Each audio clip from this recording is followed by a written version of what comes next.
تو یوں ہم دیکھتے ہیں کہ اللہ رب العزت نے وحی اور رسالت کو سچ ثابت کیا ہے خود قرآن حکیم کی قسم کھا کر. پھر جس پر وحی نازل کی گئی اس کے بارے میں واضح کیا گیا کہ وہ یقیناً رسولوں میں سے ہیں. دوسرا یہ واضح کیا گیا کہ رسالت کا مقصد کیا ہے. لِتُنذِرَ قَوْمًا مَّا أُنذِرَ آبَاؤُهُمْ فَهُمْ غَافِلُونَ سورہ یاسین کی آیت نمبر 6 میں ہے، تاکہ تم ایسی قوم کو خبردار کر دو جن کے باپ دادا خبردار نہ کیے گئے تھے پھر وہ غافل ہیں. تیسرے یہ بات بتائی گئی کہ رسول اللہ کی دعوت کو جو لوگ قبول نہیں کرتے ان کی کیا حالت ہے. ہم سورہ یاسین کی آیت نمبر 7 سے 10 میں اسی کا تذکرہ دیکھتے ہیں. چوتھی بات جو پہلے حصے میں بتائی گئی کہ رسول کی دعوت کس کے لیے مؤثر ہو سکتی ہے، اور اس کا تذکرہ ہمیں آیت نمبر 11 میں ملتا ہے. پانچویں بات یہ کہ رسول کی دعوت کو قبول نہ کرنے والوں کے لیے وعید ہے، آیت نمبر 12 میں اس کا تذکرہ ملتا ہے. اور چھٹی چیز جو پہلے حصے میں ہے، ایک ایسی بستی کا ذکر کیا گیا جس میں رسول آئے تو ان کی دعوت جھٹلا دی گئی، اس کا تذکرہ ہمیں آیت نمبر 15 میں ملتا ہے.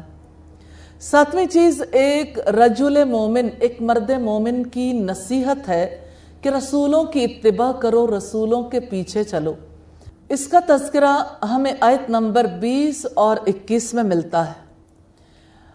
اور آٹھویں چیز ہمیں ملتی ہے جھٹلانے والوں کا انجام، آیت نمبر 29 میں اس کا ذکر ہے. یوں پہلا حصہ اختتام پذیر ہوتا ہے، یعنی 28ویں 29ویں آیت پر یہ پہلا حصہ کلوز ہو جاتا ہے، اور دوسرے حصے میں اللہ کی وحدانیت پر ایمان کے دلائل ہیں. پہلی بات یہ بتائی گئی کہ اللہ تعالیٰ کی عبادت کیوں کی جائے. 23ویں پارے کا آغاز ہے جہاں پر ہمیں کلام الہی ملتا ہے، وَمَا لِيَ لَا أَعْبُدُ الَّذِي فَطَرَنِي وَإِلَيْهِ تُرْجَعُونَ، اور مجھے کیا ہے کہ میں اس ہستی کی عبادت نہ کروں جس نے مجھے پیدا کیا اور جس کی طرف تم سب پلٹائے جاؤ گے. آیت نمبر 22 سے 27 تک میں اسی کا ذکر ملتا ہے. اور دوسرے حصے میں دوسری چیز اللہ کی وحدانیت کے دلائل ہیں. پہلی دلیل خشک زمین کی زندگی ہے، آیت نمبر 33 سے 36 تک میں یہی ذکر ہے. دوسرے جوڑوں کی پیدائش کا تذکرہ ہے، زمین کی پیدا کی ہوئی چیزوں میں جوڑے ہیں، آیت نمبر 36 میں اس کا ذکر ہے. رات اور دن ایک جوڑا ہے، آیت نمبر 37 میں اس کا ذکر ملتا ہے. پھر سورج اور چاند کو ایک جوڑے کی صورت میں ذکر کیا گیا، آیت نمبر 38 سے 40 تک اسی کا تذکرہ ہے. پھر بھری ہوئی کشتی میں نسل انسانی کو اٹھانے کی کہانی آیت نمبر 41 میں ہے. اور تیسرا حصہ مظاہر قیامت کے بارے میں ہے، قیامت کب آئے گی. رب العزت نے اس کے بارے میں واضح کی آیت نمبر 48 سے 54 تک. پھر جنت کے مزوں کا ذکر ہے، آیت نمبر 56 سے 58 تک اسی کا ذکر ہے. پھر مجرموں سے جواب طلبی ہے، اور یہ آیت نمبر 59 سے 67 تک اسی کا ذکر ملتا ہے. اور چوتھے حصے میں سورت کے مضامین کا خلاصہ ہے، وحی اور رسالت کا ذکر ہے، آیت نمبر 69 میں.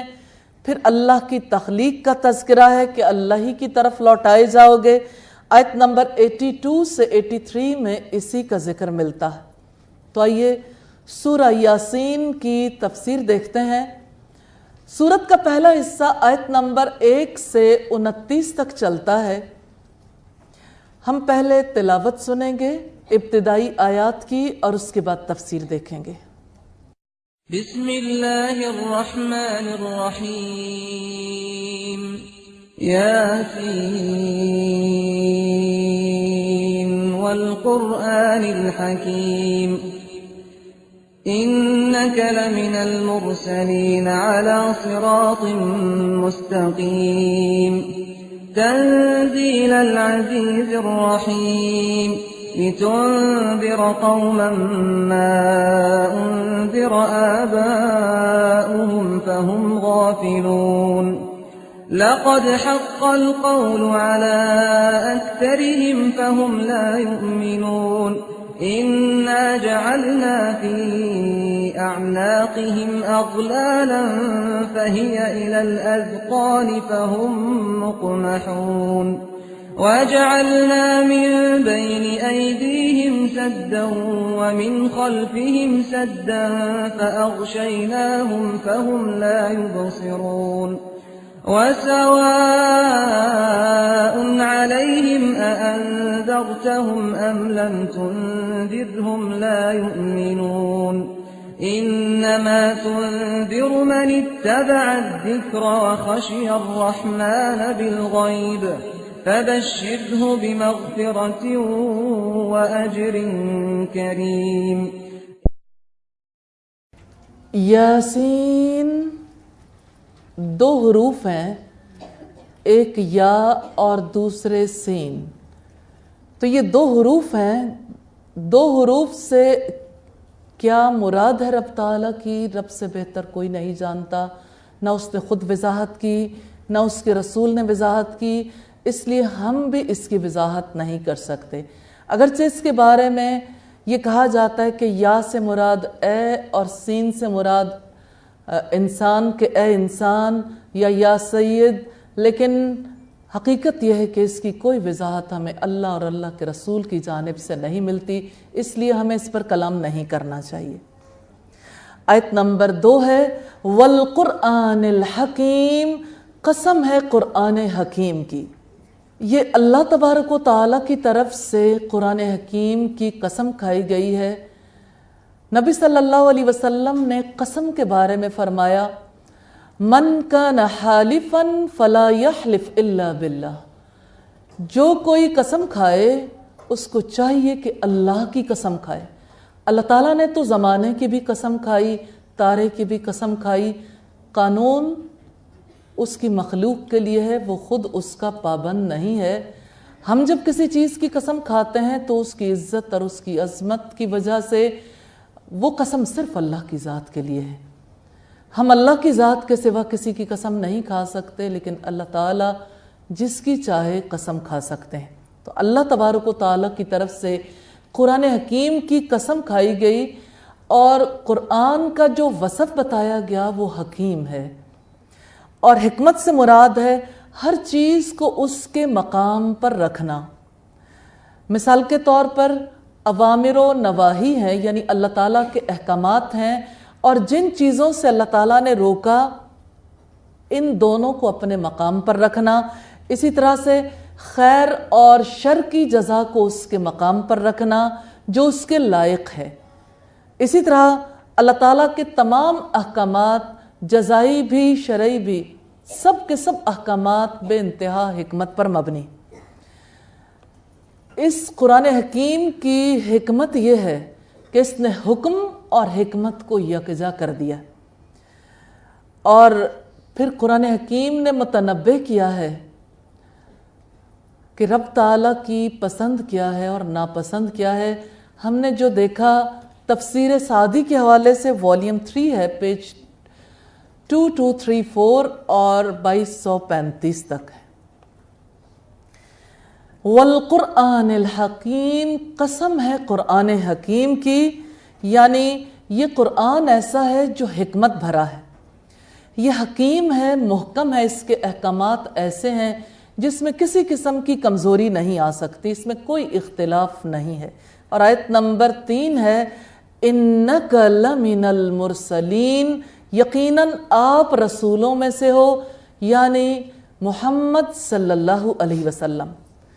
تو اللہ رب العزت نے اپنی پاک کتاب کی قسم کھائی ہے اور اس کی حکمت کو پیش کیا ہے، اور قسم اس بات پر کھائی ہے کہ جو لوگ محمد صلی اللہ علیہ وسلم کی نبوت کو تسلیم نہیں کرتے، تکذیب کرتے ہیں، جو آپ صلی اللہ علیہ وسلم کے انسان ہونے کی وجہ سے آپ کو اللہ کا پیامبر رسول تسلیم نہیں کرتے، یہ جہانوں کے بادشاہ کی گواہی ہے اِنَّكَ لَمِنَ الْمُرْسَلِينَ، یقیناً آپ رسولوں میں سے ہو.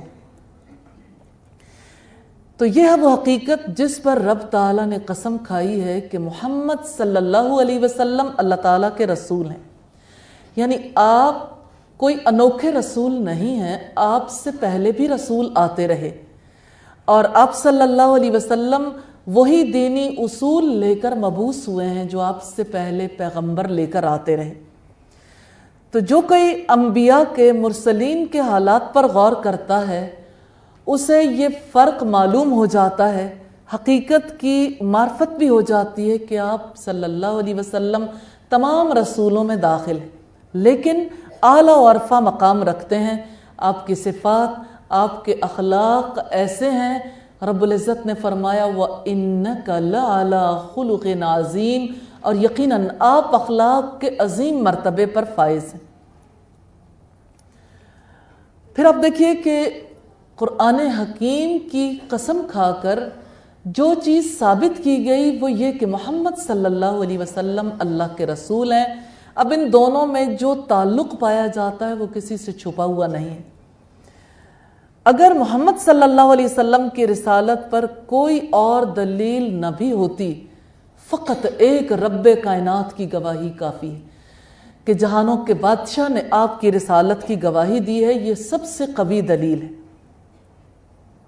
آیت نمبر 4 ہے علی صراط مستقیم، سیدھے راستے پر ہو۔ صراط مستقیم سے مراد اسلام ہے، جو زندگی گزارنے کے لیے اللہ تعالیٰ کی طرف سے دیا ہوا دین ہے۔